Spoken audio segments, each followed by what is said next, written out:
War never changes.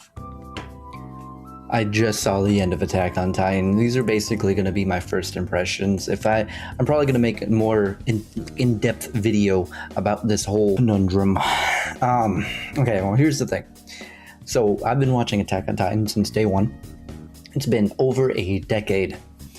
And I remember hearing that the ending was bad. I never really looked into the manga or anything. And from what I can tell, they pretty much didn't change anything. For the most part, they just elongated it just a tad bit. Like, they had like longer scenes, they fleshed it out a bit more, but like still it's just, I feel like, by the way, spoilers. I feel like they really just ruined it at the end with that boy and his dog going inside about to go inside the cavern, because that's definitely just kind of hinting that the cycle is just going to repeat and it's a loop and everything was for naught. Which I guess, yeah, the whole, like, the way I see it, the whole show was essentially saying, war never changes.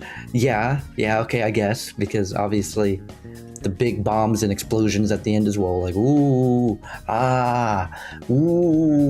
but like just everything about the ending was just so sus, man.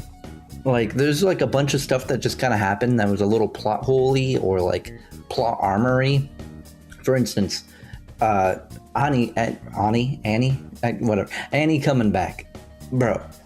Okay, tell me why Falco, the Jaw Titan, just has wings all of a sudden. We haven't seen any Titan with anything like that, to my knowledge, since then. So it's just like, why you got wings? Now Annie decides to come. Okay, cool, I guess. But the thing that really just gets me the most is just like, so they're all fighting on Eren's back, and just, oh, I'm Armin, I got captured. Oh, all of a sudden I can, talk with everybody. Hey Zeke, remember playing catch? Yeah, that was cool, right? It's like, you know what, you're right. Like, somehow convinces everybody that they knew to essentially wake up and help the underdogs, essentially. Everybody was basically getting beat up on top of Eren's back. Oh, wait, pause. Okay, anyway, point being, they start helping. Like, it's a bit plot armor, is it not? like, and then he's like, hey, man. And they're like, okay. Whatever. And then, I'm sorry, I'm still laughing.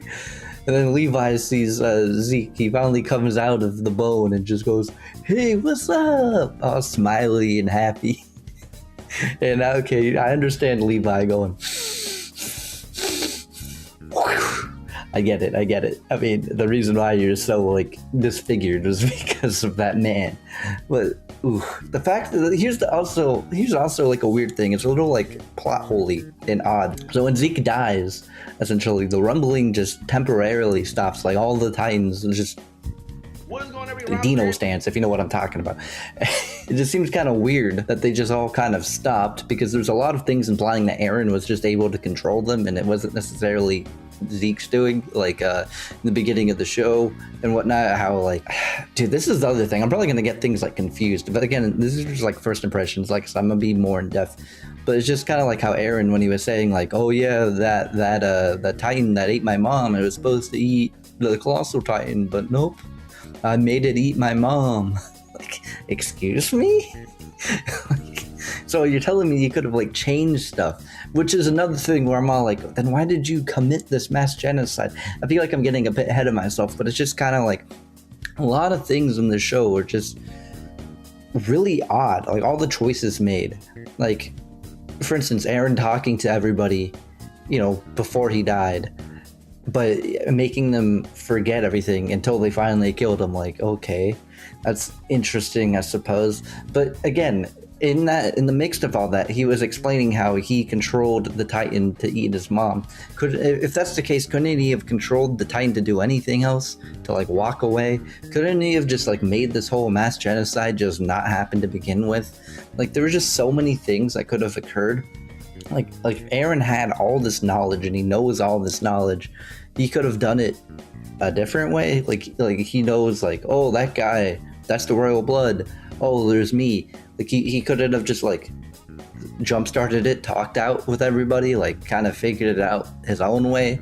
Like the way they made it sound like it was like a Doctor Strange sort of thing, where he was just all like, "This is the only way. Out of all the possibilities I've done, is that one." Like, excuse me. I don't know. Like I said, it's just everything about this ending just seems so wrong in so many different ways. It's just like I cannot fathom what the man's like the mangaka was thinking when he was writing this. What was he snoring? I want some of that. Like, just so like out there, bro. Like multiverse theory, the timey-wimey, just everybody was just like like the thing is too, they showed like the blue butterfly and stuff. It just like got everybody all riled up. But just the way that I understand it is this was kind of pointless. Like I said at the end, the little boy with his dog, like going through, like you could just assume that the founding titan is down there again, or life, or whatever you want to call it, like the big centipede looking thing. Just I'm not necessarily disappointed. I have watched this for 10 years, like I said, but it just seems so odd. And the thing that doesn't help is like how Mappa like made the episodes like paced. What by that I mean, like it was like it was like what Netflix does with batches. Essentially, we have to wait like half a year for the next one. So I just kind of like, maybe if you kind of watch it just like straight, knowing everything, you kind of get it. But it's just, Eren was never free, I guess. Like that's what it makes it sound like as well. Like, which I guess was kind of the whole point, right? He was like, "Oh, we're not free. I'm not free. I'm free. Eren, you're free." No, I guess not, because it seems like Ymir was kind of controlling yo ass. I don't know. I don't like to curse in my videos, but it's just kind of like, okay, I'm probably gonna end it here. I'm sorry. I just had to do like a little rant sort of thing, because it just blows my mind, blows me away that this is how it ended and this is what happened. Manga readers were right. Us anime onlys were just coping. Well, in fact, I think the manga guys were kind of coping a little bit too. I saw a bunch of theories and stuff about like possible alternate anime endings, that like the anime is a different timeline to the manga. And I guess that's not really true, is it? Anyway, thanks for watching. I'm gonna go. I just really wanted to get my thoughts out because I just can't believe this. Again, I'm probably gonna have another video in the future being more in depth, looking at the manga, showing more, I guess, evidence for statements I've said. Right now it's just raw. Again, I probably got stuff wrong. Like and subscribe, do all that good stuff. I'm out.